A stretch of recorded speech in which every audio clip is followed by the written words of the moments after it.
The morning of May 9th, 2023. In the Northland city of Whangarei, New Zealand, the rain is already falling harder than usual. Flooding has begun to appear in the CBD. 17 students from Whangarei Boys High School climb into a van for what is supposed to be an outdoor education day. They are going caving. At the entrance to Abbey Caves, a large sign faces anyone who enters. The caves can fill with water to more than waist deep on an adult. It reads, "Floodwaters form rapidly." The group walks past the sign. They will not all walk back out. Karnena Horangi Patera is 15 years old. He is known to everyone by his nickname Tino, a name given for his enthusiastic approach to life. He is fluent in Te Reo Māori, shows natural leadership in tikanga, and can light up a room with his smile. He loves basketball, surfing, bodyboarding, diving. He loves anything to do with water. His mother, Alicia Toki, drops him at school that morning. She is already worried. The night before, the rain was exceptionally heavy. She waited for a cancellation from the school. None came. Her last text to her son is telling him not to go into the cave if he doesn't want to. Tino goes in. The trip was not supposed to be a caving trip at all. It was originally planned as outdoor rock climbing, scheduled for May 8th to 12. 1 week before, a staff member requested the change because slippery rocks in forecasted rain made climbing seem unsafe. The request was approved, parents were notified, the switch was made. The day before, on May 8th, trip leaders took the full group through all 3 of Abbey Caves' limestone tunnels without incident. Feeling confident, they decided to shorten May 9th's trip to Organ Cave only, a cave they had not taken students through before. That same evening, at 8:42 p.m., Tino's mother emailed the school to ask if the caving trip was still going ahead. She received a reply at 10 p.m, "Hi Alicia. Yes, it's still on. We are monitoring the weather situation closely." Met Service had issued an orange heavy rain warning for Northland, a full day before the group entered the cave. The forecast called for 90 millimeters of rain. An expert meteorologist later told WorkSafe that all warnings issued were accurate and that Whangarei had already received 2.5 times its average April rainfall in the weeks leading up to May 9th. The ground was saturated. There was no margin left.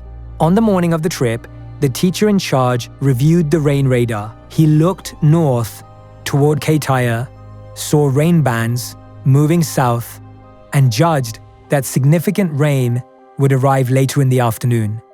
He did not check the specific Whangarei forecast. The judge who later sentenced the school would say of that assessment, how wrong that was. The group enters Organ Cave at approximately 10:15 a.m. 23 millimeters of rain falls on Whangarei between midnight and lunchtime that day. Inside the cave, the group is roughly halfway through when the water starts moving toward them. It rises from ankle deep to neck deep in minutes. The trip leader makes a decision.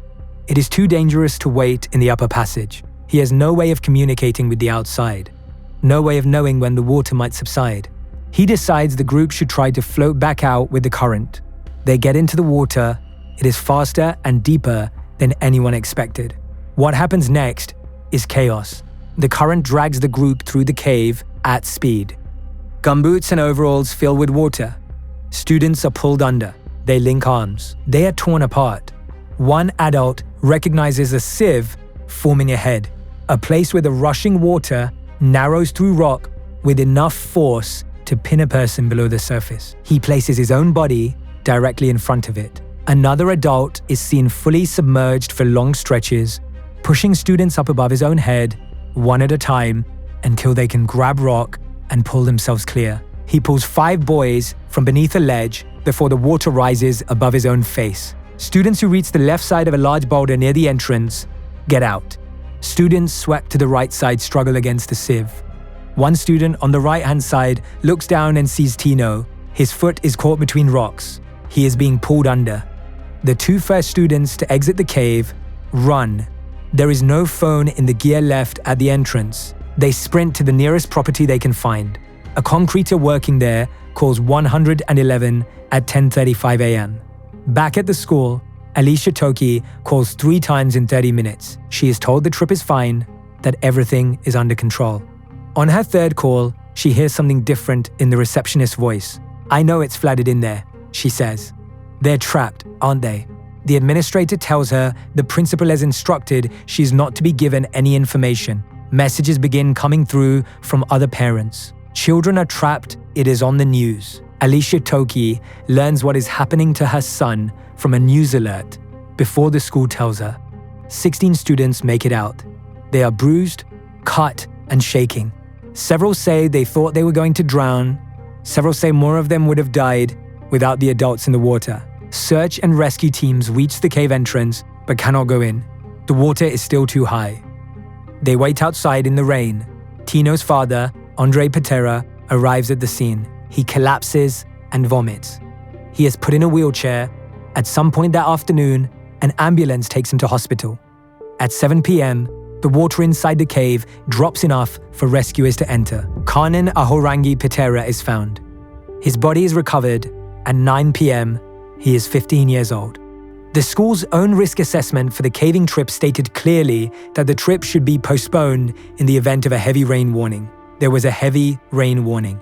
There was no shared understanding among the staff of what that warning meant in practice or who had the authority to cancel. WorkSafe's investigation found the school board had ineffective oversight of high-risk activities. There was no emergency plan that identified the risk of rising water trapping students inside the cave. There were no flow gauges at the entrances that would have indicated safe water levels. The decision-making chain from risk assessment to the field was broken. A former Abbey Caves tour guide told journalists that just 2 to 3 millimeters of rain would normally prompt a guided trip to be cancelled. The morning Tino died, 23 millimeters fell before noon. In September 2024, the Whangarei Boys High School Board of Trustees were sentenced in the Whangarei District Court. The judge rearranged the courtroom, tables removed, chairs arranged so everyone could face each other. A photograph of Tino was placed at the front of the room. Reading the summary of facts, the judge said it had brought tears to his eyes.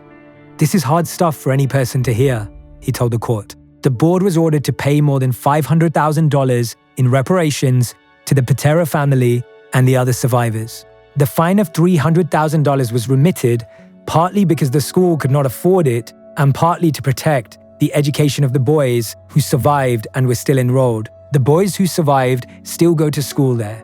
Tino's parents asked the court for one thing beyond the money. They want outdoor education to continue. They want other children to keep going into the bush, onto the water, into the hills. They just don't want any more children or teachers to die. His uncle, Carl Patera, told the court that Tino was neither shy nor cocky. He had an inner confidence that came from knowing his Waikapapa. He knew who he was also 15 years old, and he loved anything to do with water.